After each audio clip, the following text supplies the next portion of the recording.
지중해 최고의 휴양지로 알려진 키프로스. 키프로스는 사도 바울과 바나바의 첫 전도 여행지로 알려진 성경 속 구브로 섬인데요. 섬 중앙 높은 산악지대, 신앙인들의 숨결을 고스란히 느낄 수 있는 곳이 있습니다. 바로 천년의 역사를 자랑하는 수도원인데요. 유네스코 세계문화유산으로 지정될 수 있었던 이유는 바로 프레스코 성화에 있다고 하는데요. 과연 그 이유는 무엇인지 구브로섬 람파디스티스 수도원으로 함께 가봅니다.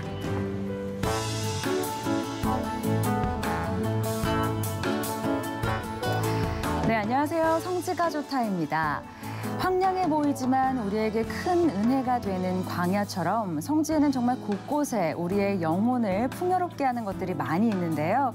오늘도 우리의 영혼을 아주 풍요롭게 채워보러 떠나겠습니다. 성지 전문가 이강근 박사님과 함께합니다. 박사님 안녕하세요. 네, 안녕하세요. 자, 오늘은 어디로 안내해 주시나요?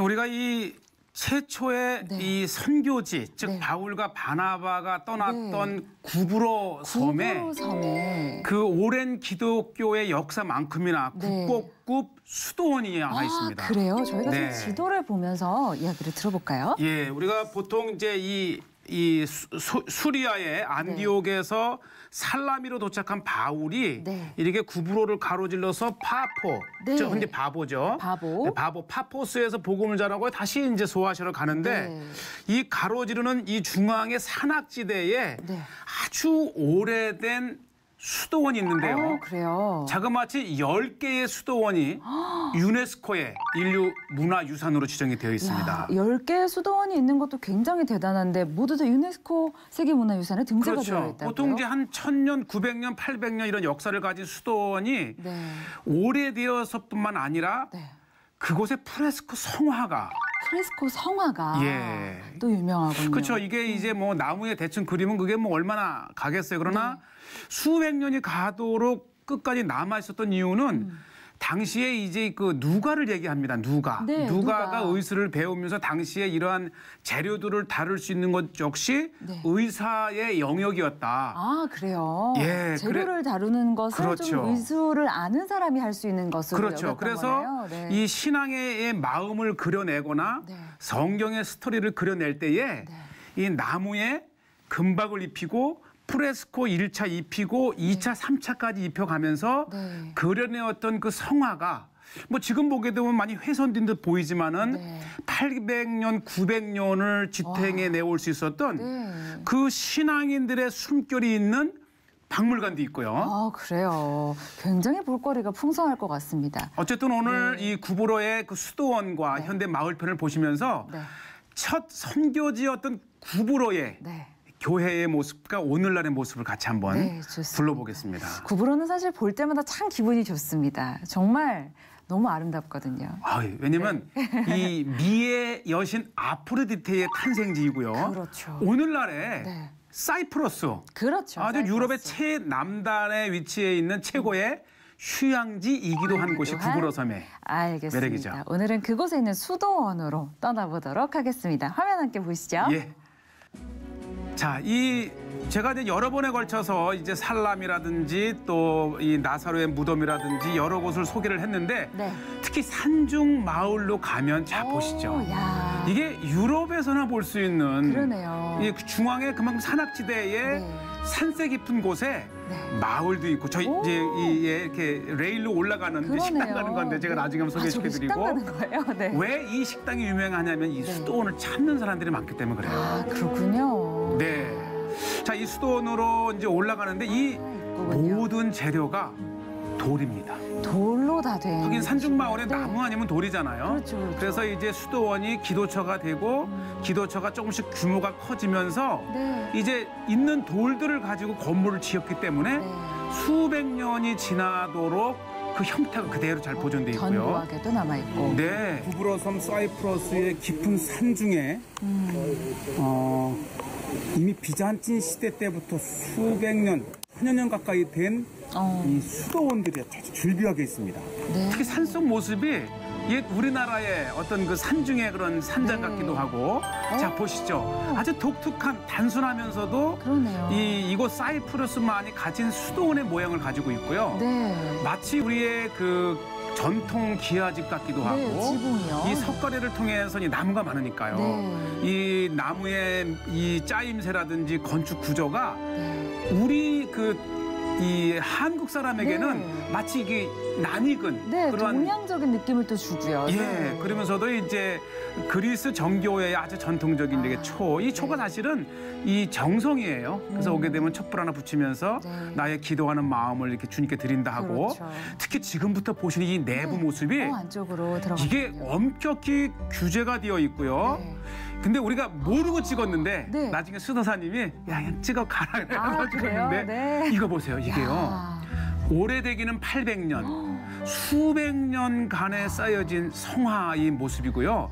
그러니까 이 정교회에서는 글을 읽지 않고 사제들만 읽기 때문에 이 신도들이 그림을 통해서 성경의 인물이라든지 스토리를 이해하게 돼 있는데 아주 귀한 거예요. 그렇군요. 예, 아마 제가 허락을 받고 찍어야 했다 하면은 못 찍었을 터인데 뭐 수도사님이 마치 마음이 좋은 분이 그냥 가져가라 했고 그다음에 또 하나가 이 산중 마을의 모든 것을 자체적으로 해결해야 됐기 때문에 농사짓고 또 생산을 하고 양식을 하고 또 팔아 구제하고 그러니까 이제 이 자급자족이죠. 기도하고 남는 시간은 이 생활을 위해서 일을 했었던 그런 수도사님들의 삶도 볼 수 있고요.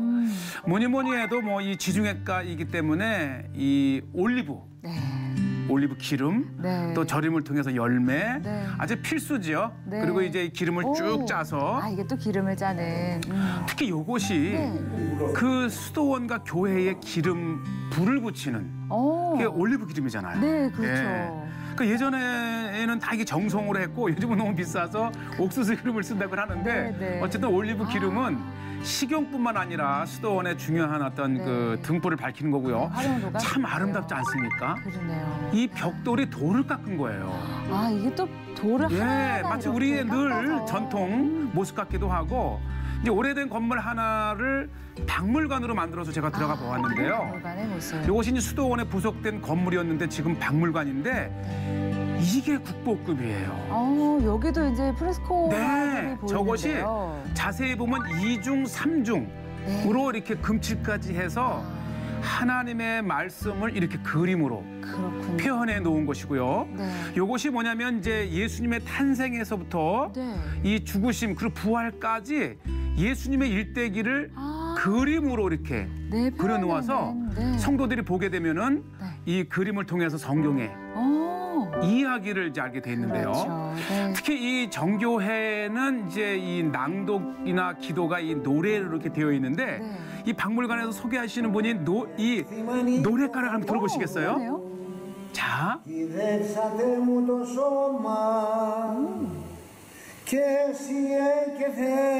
이게 정교회는 기도요, 낭독입니다. 그래서 제가 그리스어를 모르는데도 이 노래로 설명을 해주는데 다 알아듣겠어요. 이런 얘기를 하시는구나. 그리고 자 보시죠. 이게 오래되면서 이제 특히 이제 오스만 터키 제국 때에 이게 훼손이 됐는데 아주 귀한 것들입니다. 저게 다 800년, 700년, 600년 된 그림들이 지금은 이제 많이 이렇게 훼손이 되어 있지만 굉장히 이들의 신앙을 되어 있는 거고 이것들이 이게 별거 아닌 것 같지만은 이 하나하나가 수억에서 수십억 한다 그래요. 그런데 여긴 지금 저 그림들이 몇 점이 있는 건가요? 이게 미처 달지 못한 것까지 많은데 이런 얘기를 해주더라고요. 이 여기에서 이제 그 허술할 때 이것이 밖으로 흘러나가서 이 경매를 통해서 미국이 굉장히 억만장자가 이거를 이제 몇 억을 주고 샀대요. 근데 그 집이 우연치 않게 TV에 나올 때에 그것을 이분들이 보고 우리 거다. 그걸 발견한 그분이 거예요. 이것은 있을 자리에 있어야 된다 하면서 그 돌려줬던 일화까지도 있고 어쨌든 우리가 이 수도원에 가게 되면은 저러한 문화유산으로 지정된 교회의 규정한 성화들을 볼 수가 있고요. 자, 저 위로 올라가는 언덕 위에 전망대에 식당이 있다 그래서 자 보시죠. 이렇게 이제 이렇게 쭉 레일을 타고 올라가고 내려가는데 한번 가시게 되면 이게 얼마나 많은 순례객들 또는 이 기도자들이 왔는지 그분들을 위해서 만들어진 식당이 오늘날은 이렇게 쭉 타고 올라가지요. 네. 그래서 이 수도원 전경을 볼 수 있고, 자 보시죠. 산으로 둘러싸여 있는 아늑한 곳에 저런 그 900년 가까이 된 네. 수도원을 저렇게 우리가 보고 계시고요. 네, 산세도 아름답고요. 정말 많은 분들이 찾을 만한 그런 곳이네요. 맞아요. 네. 이 기도하는 마음도 있지만은 이 산세가 주는 네. 그 힐링. 그렇죠. 네. 네. 그리고 이제 제가 이제 아주 오래된 한 그 수도원을 찾았다면 네. 밑으로 내려오게 되면은 이제 마을들이 많이 있는데 이것이 아주 오래된 구부로의 전통 마을입니다. 이곳이 지금 구부로의 전통 네. 마을의 모습. 어디 들어가셨어요? 예, 지금? 제가 이제 찻집에서 어르신들하고 이야기도 나누고 네. 특히 이곳에서 이 마을의 이야기를 들으면서 네. 앞에 보면 뾰족한 탑이 네. 원래 교회인데 저게 모스크로 변형된 거고요. 그렇군요. 저 뒤쪽에 흰 지붕, 예, 요거죠. 요 건물은 이 건물. 또 하나 교회인데 이제 이 구부로의 정교회의 교회도 있고 네. 그다음에 카톨릭의 네. 교회도 있는데 정교회의 교회는 그대로 이렇게 보존이 되어 있고 네. 그다음에 아까 첨탑이 있던 다시 한번 네. 가보겠는데 그 카톨릭 교회는 모스크가 됐더라고요. 그렇군요. 정교회는 그대로 있는데 가톨릭 교회만 모스크. 네, 그 이유가 나중에 네. 제가 한번 설명을 드리겠고요. 네. 우선 이제 오래된 이게 이제 뭐 수백 년 내려오는 구부로 마을의 한 교회를 왔는데 네. 이 원래 정교회도 있고 한 또 1-20%가 카톨릭이래요. 그래서 네. 마을마다 이제 정교회의 교회를 잠깐 방금 보셨고 네. 다시 이제 이 카톨릭의 교회를 보는데 너무 마음이 아파요. 얼마나 이 십자군 시대 때에 들어온 이 기독교 카톨릭이 이렇게 아름다운 교회를 지어놨는데 그 후에 이제 오스만 터키가 들어오면서 이 교회 자체가 이제 모스크가 되어버린 겁니다. 그렇군요. 참 안타까운 그런 역사네요. 네. 그러니까 이제 이 오스만 터키가 처음 이 지역을 점령을 했을 때에, 그러니까 로마 시대 이후에 다시 유럽, 아시아, 아프리카를 점령한 두 번째 제국이 네, 오스만 제국입니다. 터키. 그런데 네. 이 오스만 제국이 전 지역을 점령을 하고 이 지역 내의 모든 교회의 대표권을 네. 정교회의 이름을 한 거예요. 그렇군요. 그러니까 정교회, 카톨릭 교회에 수리할 일이 있어도 네. 정교회를 통해서 이제 허락을 받아야 되는 받아야 이때에 되고. 이 정교회는 이 오스만 제국과 가까웠고 네. 이 카톨릭은 오히려 이 오스만 터키가 유럽으로 진출하면서 전쟁을 벌였던 그 악연 때문에 아마 카톨릭 교회를 네. 이 둘 중에 하나를 선택해야 했다면 네. 카톨릭 교회를 모스크로 이렇게 보복 차원에서 네. 이렇게 했고 이 동네 사람들에게 이 지금 기독교 마을인데 오스만 터키 이슬람만 얘기만 해도 네. 갑자기 얼굴이 막 굳어지고 그래요? 이렇게 막 불편한 기색을 네. 내보내는 걸 보면 이 구부로 섬이 오스만 제국에 점령이 되면서 네. 아픈 역사를 가지고 있는 섬이 네. 바로 구부로 또 섬입니다. 구부로 섬이고 저희가 사실은 뭐 역사를 되돌릴 수도 없고 네. 그 역사에서 또 우리가 배울 수 있는 많은 것들이 있지만 참 이런 부분은 안타까움을 좀 주기도 하는 것 같습니다. 네. 그렇지만 이 구부로의 역사는 네. 이 바울과 바나바 이후에 최초로 이렇게 선교지로 기독교화된 마을에 그렇죠. 특히 산 중에서 아주 오래된 그러니까요. 이 수도원을 보니까 네. 또 정감이 있고 네. 그런 바울의 선교지의 구부로의 또 다른 모습을 이렇게 네. 우리가 한번 소개했습니다. 그 안에 있는 화려한 유네스코 그런 네. 세계문화유산에 등재된 그런 그림들까지 프레스코화까지 함께 확인했습니다. 네. 여기서 마무리하도록 하겠습니다. 네. 네, 성지가 좋다는 인터넷을 통해서도 다시 보실 수 있습니다. 많은 시청 부탁드립니다. 여기서 인사드리겠습니다. 여러분 고맙습니다. 감사합니다.